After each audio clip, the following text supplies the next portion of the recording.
Vamos a iniciar esta sesión sobre un tema muy apasionante, como nos va a presentar luego Lee Beirut. Antes, como veo que hay una serie de personas nuevas en esta sesión, os comento un poco la dinámica. La dinámica es primero una exposición por parte del ponente que suele durar entre 3/4 de hora y 1 hora. Luego, en el mismo sitio donde estamos, procedemos a comer, durará aproximadamente 3/4 de hora, y luego solemos tener un debate de aproximadamente 1 hora, hora y media. Hoy lo vamos a tener que acortar un poco porque tiene un avión a las 5:15, ¿no? O 5... 4:30 acabamos. 4:30, 5 menos 20 terminaríamos la exposición. Bueno, y daros la bienvenida a todas las personas nuevas que estáis aquí. Sentaros, por favor, escogéis el sitio como queráis, que no hay ningún problema. Antes de pasar la palabra a Paul para proceder a la presentación del ponente, simplemente deciros que todos los que habéis venido por primera vez recogeremos vuestra dirección de mail y os invitaremos a las sesiones que vayamos generando. Esta es me parece que es la 8ª sesión que hacemos en el año 2013 y la última, y que tenemos tanto este grupo que podríamos decir de senior como un grupo de jóvenes que se suelen reunir en el G30, que se suelen reunir en la Universidad de Deusto, en el Paraninfo de la Universidad de Deusto. La idea del Club de Roma es la de siempre, pues tocar aquellos temas que entendemos que son críticos, claves o de futuro, para ir sensibilizando fundamentalmente a sus miembros y en la medida en que conseguimos una cierta difusión, pues a la sociedad en general. Entonces, bienvenidos a todos los que por primera vez estáis aquí y nos seguiremos viendo, eso espero. Paul, te paso la palabra. Es que ricasco. Bueno, guardián de Noí. Si me permitís, José Luis y Lili, primero os voy a hacer un agradecimiento a un gran amigo que tenemos aquí, a José Sierra, un gran experto en innovación educativa del Departamento de Educación, con el que en muchísimos temas hemos trabajado. Y bueno, pues es de la cuadrilla de Miquel Aguirre y Josu Garro, que tienen a bien pues, grabar para que luego estén en las redes pues, aquellas conferencias, eventos donde haya contenidos pues, realmente de interés. Y bueno, pues es una gozada reencontrarnos con José, mira escribe hemen etortzegaitik eta laguntzegaitik. Bueno, brevemente, un par de notas sobre Lee Beirut. Brevemente, yo diría que Lee Beirut es una persona de la cultura, un intelectual comprometido. La vida le ha tocado comprometerse plenamente con su pueblo, pero pues es una persona que yo creo que en la sesión de hoy nos puede dar una mirada pues mucho más amplia, que trasciende de muchos de los elementos concretos, una mirada que entiende los procesos históricos, las situaciones geoestratégicas de la región y más amplias a nivel internacional, en que viene de una familia que la cultura es muy importante, y en su trayectoria pues yo creo que pues, le ha tocado servir a su pueblo como diplomático en plazas muy complicadas. Él, como sabéis, ha sido delegado del Frente Polisario en Ginebra, ante los organismos internacionales. Eso le ha hecho conocer pues, todo el sistema de Naciones Unidas, Comisión de Derechos Humanos y otras muchas situaciones. Ha sido también embajador saharaui en México, es que México reconoce a la República Saharaui. Una larga experiencia de asesor y consejero del presidente saharaui. Con eso le da una dimensión de conocimiento de estrategia política muy importante. Ha estado también de delegado en Grecia, y bueno, pues hace unos cuantos meses ya es el delegado saharaui en Euskadi. Él es licenciado en Derecho, pero yo resaltaría esa dimensión, ¿no? Con Lee, pues de lo poco que he tenido la suerte de poder estar con él, pues es una delicia poder hablar de libros. Él es un inquieto conocedor de la cultura bidaní, pero también pues, conoce mucho y ha profundizado mucho pues, en la cultura y literatura francesa, la cultura y literatura hispana, etcétera, y bueno, pues eso es muy importante. Es un anfitrión excepcional. Tuve la suerte, junto a otras personas, de ser invitado a su casa, allí en los territorios de los campamentos. Y bueno, pues en el patio de su casa, teniendo una fantástica cena con su familia y con otros amigos, en una de estas noches estrelladas que solo te lo da el desierto, pensé que para queridos compañeros y compañeras del Grupo Vasco, que sería una auténtica suerte y un privilegio si algún día podíamos tenerle a Elie Beiruc teniendo una conferencia de él y un debate y reflexionar sobre muchas de sus preocupaciones, de las cosas que ha visto, que ve con esa mirada especial, tan rica que le puede dar, ¿no? También en esa noche estrellada uno no deja de pensar y de preguntarse por qué el pueblo saharaui no puede tener su lugar. Y creo que eso es también parte de lo que hoy estamos aquí, ¿no? Y bueno, pues no digo más porque yo creo que Elie Beiruc pues, nos va a dar, seguro que hoy salimos habiendo aprendido muchísimo más y con una mirada más amplia, más profunda y más rica de todo lo que ocurre en esa región del Magreb y en concreto en el Sahara Occidental. Pues es que ricasco y Lee, un placer ser escucharte y es un placer tenerte aquí. Es que ricasco.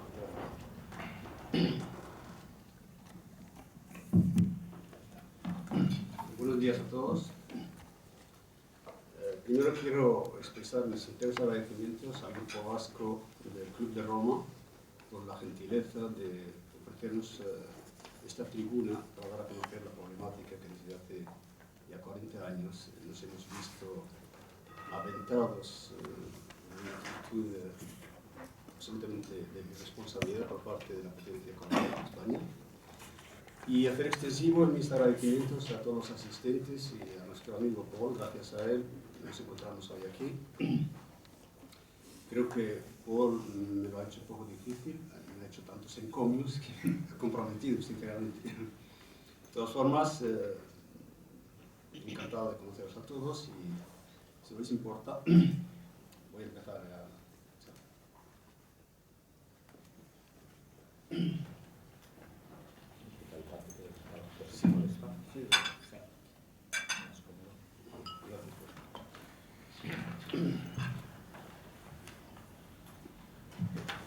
El tema que voy a abordar es la integración magrebí, una obsesión de todos los pueblos de la zona desde tiempos inmemorables, y las incidencias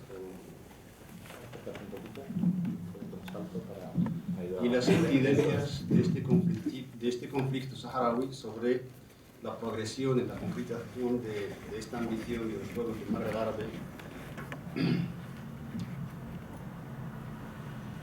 Decía, desde tiempos inmemorables, todos los pueblos de la región del norte de África, lo que es hoy constituye Marruecos, Argelia, Túnez, Mauritania, Libia, el Sahara Occidental, aunque no esté todavía considerada con este rango, lamentablemente, todavía no tenemos el reconocimiento de las Naciones Unidas, pero la ambición de crear una entidad íntegra donde conviven pueblos que comparten las mismas raíces étnicas, las mismas características culturales, los mismos idiomas, los mismos hábitos, solo conoció un periodo durante el imperio de los almohades, el Muwahhidin, a principios del siglo XII. Desde entonces, este sueño casi utópico permaneció permanente en la conciencia de todos los pueblos de la región. Sin embargo, una vez iniciado el proceso de colonización europeo de los países africanos y asiáticos a principios del siglo XIX, este sentimiento por lograr la integración se vio un poco relegado a un segundo orden, primado por encima de todo lograr que estos pueblos de estas regiones recuperen sus independencias y puedan instaurar sus propios estados. Así se crearon los primeros movimientos de liberación en nuestra zona. La primera reunión que tuvo lugar fue en el 1947 en el Cairo, en la cual participaron de Marruecos el partido del Istiqlal, el partido nacionalista que es el que estuvo abanderado de la lucha por la liberación de Marruecos del protectorado francés. Estuvo por la parte argelina representante del Frente de Liberación Nacional Argelino, que entonces me parece que se llamaba Estrella del Norte de África, y por parte de Túnez, Habib Bourguiba, el líder carismático tunecino, que estuvo en el poder hasta la llegada de Zen Abidine Ben Ali en el 87, que hizo un golpe de Estado y nos instituyó en el poder en Túnez. En esta conferencia, los líderes del movimiento, se llamaba el Movimiento de Liberación del Magreb, decidieron hacer una proclama en la que decían textualmente que ninguna de las partes firmantes del acuerdo debe iniciar negociaciones por separado con la potencia colonial. Si uno de los estados accede a la independencia, el comité tendría el deber de seguir la lucha para liberar al resto del Magreb.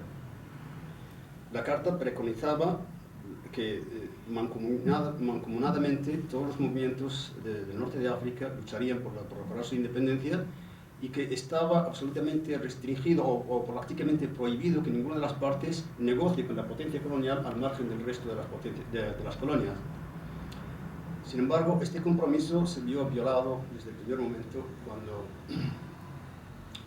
Marruecos y Túnez empezaron a negociar con Francia, eran dos protectorados franceses, negociaron sin consentimiento argelino, y ese sentimiento de traición un poco lo sigue viviendo el pueblo argelino hasta hoy, porque los han dejado todos y en realidad Francia, desembarazándose de dos posesiones como es Túnez y Marruecos, tenía las manos más libres para hacer frente a Argelia, que consideraba parte de Francia hasta la llegada de la independencia, y gracias al referéndum que De Gaulle, en un gesto inesperado, pero muy cargado de honestidad y sobre todo de realismo, decidió que se impusiera un referéndum en el territorio en el que los argelinos decidieran si permanecer con Francia o, por el contrario, adquirir su independencia.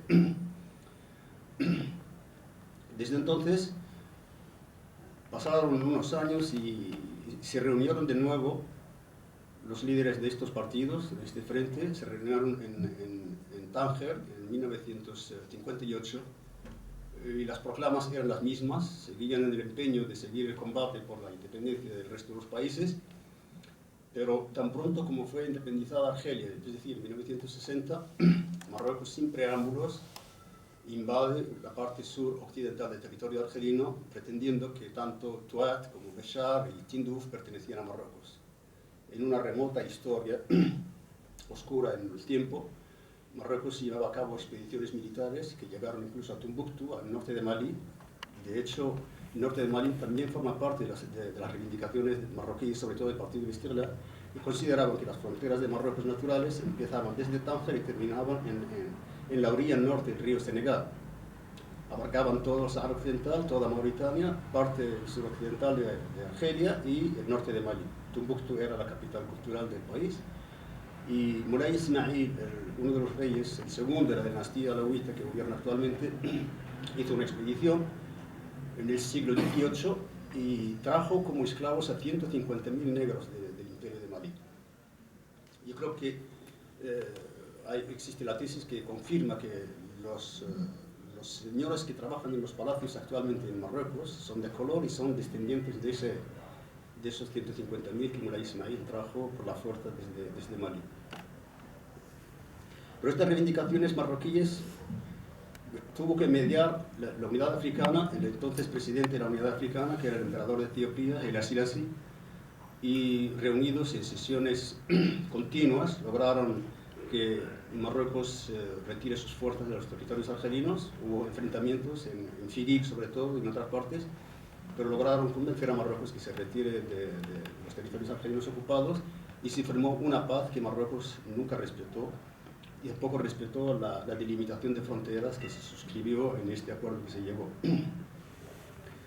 Pero la actitud esta reivindicativa, esta bulimia territorial que ha caracterizado a Marruecos en toda su historia, con sus vecinos particularmente, empezando por España, los dos enclaves de Ceuta y Melilla son continuamente reivindicados como parte del territorio marroquí por el hecho de que geográficamente se encuentran en el norte de África. Y estas reivindicaciones fluctúan con el contexto regional y político del país en función del interés que pueda sacar Marruecos, de sacar al relucir, desempolvar las tesis reivindicativas cuando en España se toman decisiones contrarias a lo que Marruecos crea sus intereses. Y esto ha sido particularmente notorio en respecto al conflicto del Sahara Occidental. Cada vez que el Ejecutivo en España toma decisiones a nivel de las Naciones Unidas o otras instancias internacionales, Marruecos saca a relucir las reivindicaciones sobre el Ceuta y Melilla, que eran parte de Marruecos y que, como tal, deben ser reintegrados al reino.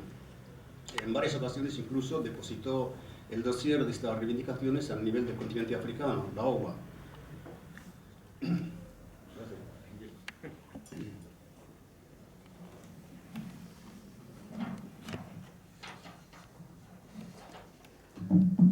Mauritania, con la que compartimos el Sahara Occidental, comparte frontera, fue hasta 10 años después de su independencia. Marruecos no quería reconocerla como Estado y había creado para esta reivindicación un ministerio dependiente del Ministerio de Asuntos Exteriores que se llama Ministerio para la reintegración de Mauritania a la nación madre, a Marruecos.